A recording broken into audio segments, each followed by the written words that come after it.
আসসালামাইকুম। ওয়ালাইকুম সালাম। আপনি কি রাজার আব্বা কথা বলতেছেন? হ্যাঁ। আচ্ছা আচ্ছা আচ্ছা। এখন আপনার ছেলে তো দুবাইয়ে গতকালকা মারা গেল, আপনি জানেন, অলরেডি খবর পাইছেন, আমরা বলছি, ঠিক আছে না? এখন কথা হইছে আপনাকে দুইটা কথা জিজ্ঞাসা করার।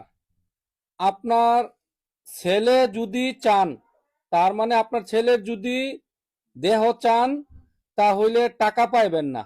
আর যদি বলেন যে আপনার ছেলের দরকার নাই, টাকার দরকার, তাহলে অনেক টাকা পাইবেন। এখন কথা বুঝছেন না? আবার কমু, বলেন। আপনার ছেলের দেহ যদি চান, মানে আপনার ছেলের লাশ চাইলে লাশ পাইবেন, টাকা পাইবেন না। আর যদি টাকা চান, অনেক টাকা পাইবেন। আর আপনার ছেলে লাশ এই দেশও দাফন করে দিব। এখন আপনার কোনটা দরকার? আমি তো লাফিলাম। আচ্ছা, তো তাহলে আপনার লাশ দরকার, টাকা দরকার নাই নাকি? আমি বাসায় যাইতেছি, আমি সবার সাথে বুঝ করে যেতেছি। আচ্ছা আচ্ছা, আপনি সবার সাথে বুঝে তারপরে আমাদের জানান। আমি আবার আপনার কতক্ষণ পরে কল দিতাম? আধা ঘন্টা পরে না 1 ঘন্টা পরে?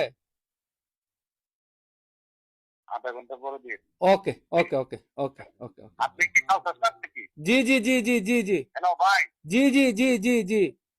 আচ্ছা ওকে ওকে ওকে। আচ্ছা আচ্ছা।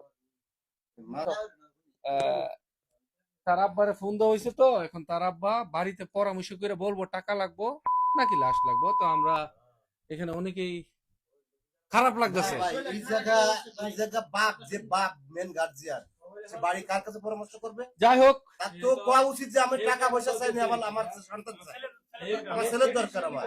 এ কেমন যাই বাপ? হোক, দেখ দেখি কি বলে দেখি না। না, কি এটা বলে বলার দেখি। কি আছে জায়গা? এটা কেমন বাপ? দেখ কার। এটা বাপ না কলঙ্ক? আচ্ছা দেখ, এখন পরামর্শ করে দেখি তার পরিবর্তে কি বলে। খারাপ লাগে ভাই, খারাপ লাগে।